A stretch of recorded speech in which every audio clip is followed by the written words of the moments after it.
자, 오늘 누가복음 14번째입니다. 누가복음 14장에 있는 말씀으로 십자가를 지고 잔치에 들어오라는 제목으로 여러분과 한 시간 나누겠습니다. 오늘은 대강절 두 번째 주일입니다. 대강절은 주님 오심을 기다리는 마음을 준비하는 절기라고 할 수 있습니다. 그러니까 여러분은 어떤 기다림 속에서 대강절을 지나고 계십니까? 그러니까 이런 기다림은 주로 성탄의 기쁨을 표시하는 심벌로 막 눈이 오고 또 대형 이렇게 크리스마스 추리가 반짝이고 사람들이 웃음과 이런 바쁜 발걸음 속에 손에 선물 봉지를 들고 거리에는 크리스마스 캐럴이 흘러나오고 구세군의 자선 냄비 소리가 막 들리고 또 크리스마스 캐럴이 가정에서는 또한 사람들이 이렇게 모여서 선물을 기다리는 그런 티피컬한 그런 상징의 모습을 갖고 있지만 여러분 지금 이런 제가 말씀드린 이런 모습도 이제는 옛 모습이 된 것 같습니다. 이런 모습을 찾아보기도 사실 힘듭니다. 그리고 요즘은 오래됐지만 벌써 세상 문화 속에서 점점 예수님의 모습이 지워져 가고 있습니다. 그래서 다른 날들은 다 그렇게 셀레브레이션을 하면서 할로윈이다, 무슨 용키퍼다, 무슬람 이런 건 다 점점 더 내세우고 하면서 예수님의 문화는 이제는 메리 크리스마스만은 쓰지 않고 그냥 해피 할리데이라는 쓰는 것으로 예수님의 모습은 점점 세상 속에서 지워져 가고 있는 것이 오늘날 우리가 살고 있는 현대의 그런 모습입니다. 그러나 분명한 것은 세상은 아무리 예수님의 이름을 지으려고 한다고 해도 분명히 이 대강절은 아기 예수님을 기다리는 기쁨의 계절인 것은 확실합니다. 또한 이런 그리스도인들에게는 이런 기쁨의 계절이긴 동시에 앞으로 심판주로 오실 왕을 기다리는 두려움과 떨림의 계절인 것도 틀림이 없습니다. 오늘 누가복음 14장은 하나님 나라의 잔치를 비유한 말씀으로 간단히 말하면 하나님께서 잔치를 열고 오라 그랬는데 아무도 나타나지 않았다는 것입니다. 누가복음 14장 17절에 잔치할 시각에 그 청하였던 자들에게 종을 보내어 이르되 오소서 모든 것이 준비되었나이다 라고 얘기하고 있습니다. 여기 오소서 모든 것이 준비되었다. Come, for everything is now ready 라고 얘기하고 있단 말이에요. 이것은 성탄을 앞두고 우리에게 주시는 하나님의 초청장입니다. 오라고 초청을 하시는 거예요. 그래서 예수님의 초림은 이 잔치의 초청장이 발송되는 그런 순간이라고 보시면 돼요. 그래서 이 잔치에 참여하기 위해서 우리는 기다리는 자들이라는 것입니다. 그러므로 성탄은 단순한 연휴가 아니라 하나님이 우리에게 보내신 가장 거룩한 초청장이 발부된 기간이라는 것입니다. 그런데 오늘의 본문은 황당하기도 하지만 충격적입니다. 가장 거룩한 초청장을 받은 자들은 거절하고 오지 않았다는 것입니다.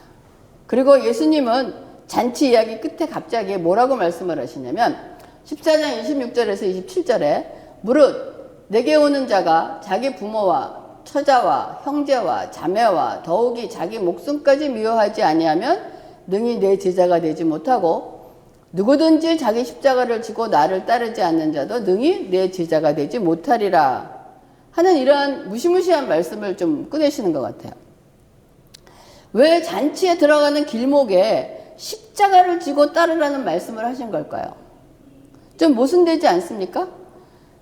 큰 잔치 초대와 그리고 모든 것이 다 준비됐다 와라 라고 하시고 난 다음에 또 그 잔치에 참여한 그 제자들이 치러야 할 대가가 십자가를 지라 그러는 것은 언뜻 모순되지 않습니까? 모든 것이 준비되었는데 갑자기 왜 자기 십자가를 지라는 무거운 요구를 하고 있다는 것입니다. 우리는 이 잔치라는 말에 위로를 기대하다가 십자가라는 말씀에 우리는 거룩한 부담을 가지게 되는 것이 이 본문의 묘미라는 것을 깨달아야 할 것입니다.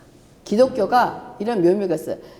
은혜, 구원은 값지게 한 거지만 너희들이 아무런 대가를 치르지 않고 그냥 공짜로 받는 것이다 라고 얘기를 합니다. 그러나 아버지, 여러분 공짜로 받은 다음에 모든 것이 공짜였습니까? 이 십자가를 지는 삶을 살아야 되는 게. 근데 이게 기독교의 묘미라는 것입니다. 오늘 이 말씀을 통해서 왜 그 말씀이 묘미라는 것을 우리가 깨달아야지만 맞이하는 성탄과 또한 대강절을 지내면서 우리가 그 의미를 알 수 있을 것 같습니다. 그래서 14장 18절과 20절에 다 일치하게 사양하여 한 사람은 이르되 나는 밭을 샀음에 아무래도 나가 봐야 하겠으니 청컨대 나를 양해하도록 하라 하고, 또 한 사람은 이르되 나는 소 5겨리를 샀음에 시험하러 가니 청컨대 나를 양해하도록 하라 하고, 또 한 사람은 이르되 나는 장가 들었으니 그러므로 가지 못하겠노라 하는지라. 자, 초청장을 받은 사람들이 뭐를 얘기합니까? 나는 밭을 샀다, 나는 소를 샀다, 나는 장가를 갔다. 여러분, 이 일이 악한 일을 하러 간 것입니까? 악한 일입니까? 악한 일은 아니지만 갈 수 없다는 합리적인 핑계를 대고 있는 거예요. 여기서 예수님이 지적하시고 싶은 문제점의 핵심은 여러분 무엇이라고 생각하십니까? 밭을 사고 소를 사고 장가 들은 일이 잘못됐다고 생각하고 예수님이 지적하실까요? 아니라는 거예요. 예수님이 지적하시는 것은 이런 삶의 우선순위가 여러분 바뀌었다는 것입니다. 우리 그리스도인들에게 이 삶의 우선순위는 굉장히 중요한 거예요. 그래서 예수님이 너희는 먼저 그의 나라와 그의 의를 구하라. 그리하면 이 모든 것을 너희에게 더하시리라 라고 말씀을 하셨다는 거예요. 이 말은 밭일하고 소 키우고 나의 일보다 하나님이 부르시는 잔치자들을 더 소중하게 여기라는 말씀입니다. 나의 핑계보다는 하나님의 초대를 더 중요하게 생각하는 것이 먼저 그의 나라와 의를 구하는 삶이라는 것을 여기서 말해주고 있는 것입니다. 그러므로 우리가 이런 합리적인 핑계로 우리가 살면서 한번 생각해 보시기 바랍니다. 우리가 얼마나 합리적인 핑계를 대서 예수님의 초청을 거절한 적이 많이 있는가? 많이 있습니다. 그렇기 때문에 이런 합리적인 핑계로 인해서 우리는 성탄을 맞이하면서도 예수님을 만나지 못하는 이유가 바로 여기 있다는 것입니다. 그렇기 때문에 14장 26절에 예수님이 뭐라고 말씀하시죠? 무릇 내게 오는 자는 자기 부모와 처자와 형제와 자매가 더욱이 자기 목숨까지 미워하지 아니하면 능히 내 제자가 되지 못한다라고 하는 것은, 이 말씀은 문자 그대로 가족을 증오하려는 것이 아닙니다. 절대적인 우선순위를 강조하는 강조를 위한 과장법의 표현인 거예요. 그래서 감정의 미움이 아니라 선택의 우선순위가 무엇인가를 우리에게 계속 묻고 계시는 거예요. 하나님의 일을 섬기는 일에 핑계가 되지 않게 하라는 것입니다. 자기 목숨까지 미워한다는 것은 내 인생의 주인이 더 이상 내가 아니고 내 혈연이 아니라 오직 예수 그리스도로 인생의 주인이 바뀌었다는 것을 의미한다는 거예요. 그러면 이렇게 초대를 거절한 사람에게 일어나는 일이 무엇인가 하니 24절에 내가 너희에게 말하노니 전에 청하였던 그 사람들은 하나도 내 잔치를 맛보지 못하리라 하였다 하신다는 거예요. 핑계를 대는 자에게는 잔치의 자리가 없다는 것입니다.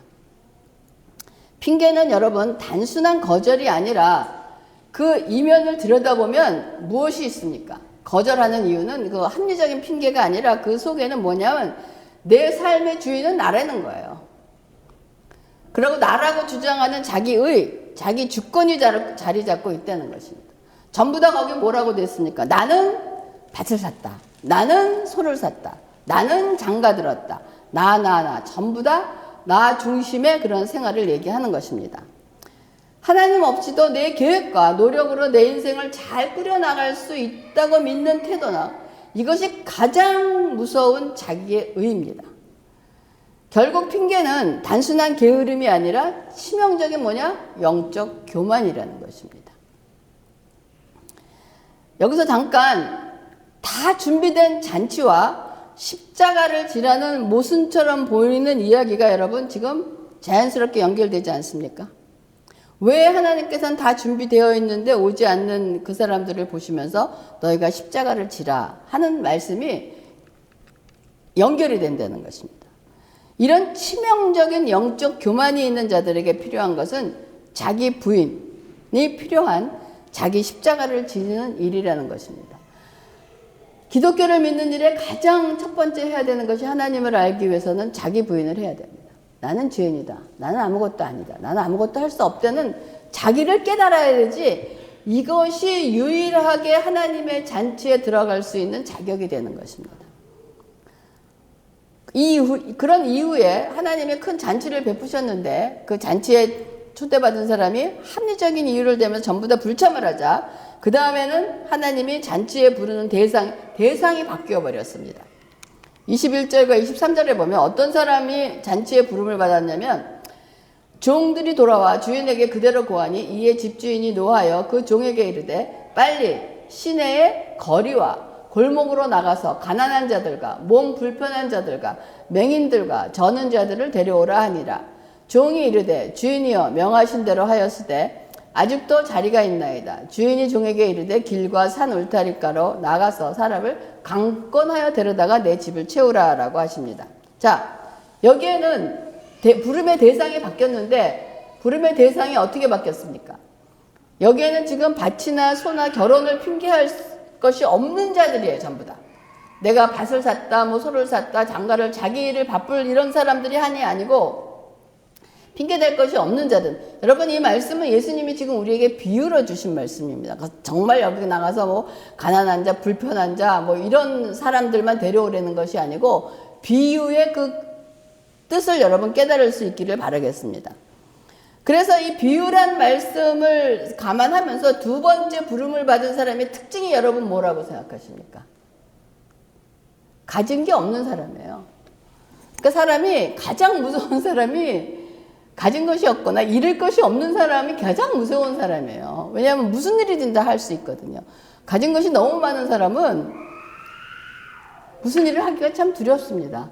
그렇기 때문에 여기서 지금 두 번째 이 부름을 받은 사람의 특징은 뭐냐? 가진 것이 없는 사람들이에요. 그렇기 때문에 거절할 수 있는 어떤 것이 없다는 것입니다. 그래서 이들은 자기 힘으로 살아가기 힘들고 결핍의 존재들이며 영적으로는 심령이 가난한 자들을 대표하는 것입니다. 주님 없이는 남은 아무것도 할 아니금시다 라고 고백하면서 빈손을 들 수 있는 자들이라는 거예요. 그래서 본문의 잔치에 초대받은 두 그룹에 등장했는데 이 두 그룹의 차이점을 보면 구원의 주체를 지금 얘기하고 있습니다. 스스로 가는 자냐 데려와진 자냐라고 부르고 있는 것입니다. 첫 번째 그룹은 스스로 가는 자들이었어요. 자기 의지로 결정을 하고 주도권이 자신에게 있는 자들이 반면에 두 번째 그룹은 데려와진 자들입니다. 이들은 주인이 데려오라는 명령에 의해 온 자들로 자신의 의지가 아니라 이거를 우리가 뭐라고 표현하냐? 불가항력적 은혜라고 그럽니다. 어떻게 거절할 수 없는 그 은혜 안에 들어온 그룹이라는 것을 이것을 보여주는 거예요. 그래서 구원의 주체가 누구인지를 보여주는 정확한 비유인 것입니다. 저와 여러분은 불가항력적인 은혜로 여러분의 삶을 한번 돌아보세요. 내가 거절할 수 없고 어떤 일을 정말 내 힘으로 거절할 수 없는 어떤 힘에 끌려서 지금 이 자리에 와 있다는 것이 여러분 깨달을 수 있을 것입니다. 그리고 두 번째는 관계의 성격에서 거래냐 선물이냐 하는 것을 우리에게 보여주는 것입니다. 첫 번째 그룹은 잔치가 하나의 옵션입니다. 자기 스케줄에 맞춰서 저울질해 보는 거래의 대상이라면 두 번째 그룹은 이들에게 잔치라는 것은 상상할 수도 없는 선물이며 기적입니다.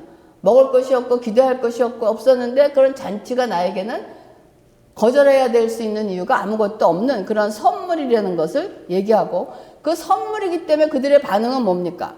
감사와 찬양뿐이었다는 것을 우리가 알 수가 있는 것입니다.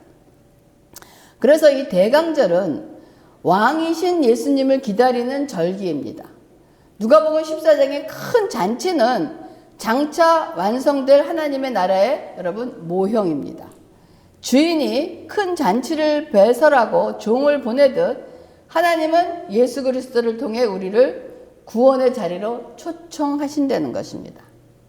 여러분에게 묻겠습니다.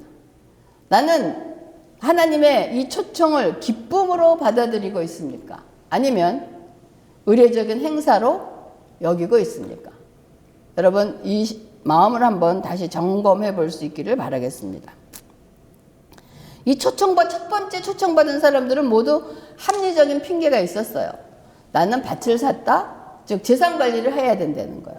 나는 소를 샀다. 어쩌면 사업을 확장하고 더 내 것을 텐트를 멀쳐 나가야 되겠다. 나는 장가 들었다. 가정사로 인간관계가 돌봐야 된다는 어떤 그런 많은 것입니다. 이것들은 아까도 말씀드렸던 건 죄가 아닙니다. 근데 일상의 바쁨이에요. 우리가 이런 일을 얼마나 바쁩니까? 여러분 일주일이 그냥 요새 후딱 가지 않습니까? 일주일을 살고 나서 뒤돌아보면 내가 뭐 했나 한번 체크해 보세요. 뭐 특별한 것도 없는데 뭐가 그렇게 바쁘게 그냥 그 목사도 그렇게 시간이 가는 거예요. 그러니까 이런 일상의 바쁨이라는 거예요. 그러므로 대강절의 가장 큰 적, 뭐 대강절뿐만이 아니라 우리 신앙생활의 가장 큰 적은 이런 일상적인 분주함이 아닌가 하는 그런 생각을 합니다. 그래서 여러분 이번 대강절을 통하여 내가 내려놓아야 할 밭, 소, 또 장가를 들어야 되는 그런 가정사로 무슨 일이 있을까 한번 생각해 볼 수 있기를 바라겠습니다. 여러분 우리는 밭과 소를 지키느라고 너무나 무거운 짐을 지고 또 살아갑니다. 주님은 오늘 그 무거운 나의 왕국을 좀 내려놓으라고 하신 거 있습니다. 십자가를 지라는 말씀이 여러분 무겁게 들리십니까? 십자가를 지는 십자가를 지는 일이 저 보면은 사실은 그렇게 무거운 일이 아닙니다. 근데 지기까지가 무거운 생각이 듭니다.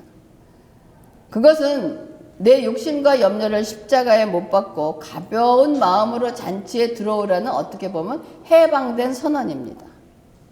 그래서 이번 대강절은 내가 진 것을 내려놓는 여러분 어떤 거룩한 상실, 거룩한 것을 모두 다 잃어버리는 것을 선택할 수 있기를 바랍니다.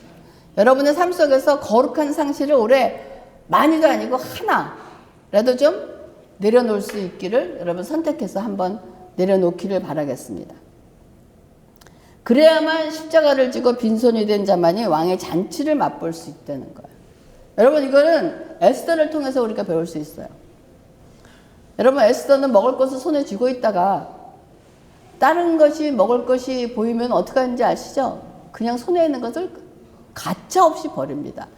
걔가 손에 있는 것만 버리는 게 아니고 어떨 때는 입에 있는 것까지 다 뱉어버리고 벗어버리고 새로운 것을 집습니다. 에스더 지금 네 얘기하는 거야. 네 칭찬하는 거야. 그것처럼 빈손이 되어야 잔치를 즐길 수 있다는 거죠. 여러분 거룩한 상실이 없이는 거룩한 선물이 들어갈 자리가 없다는 것입니다.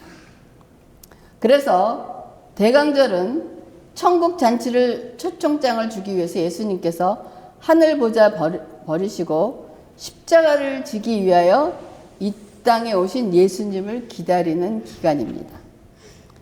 여러분 십자가는 주님이 우리를 위해 치르신 잔치 비용이에요.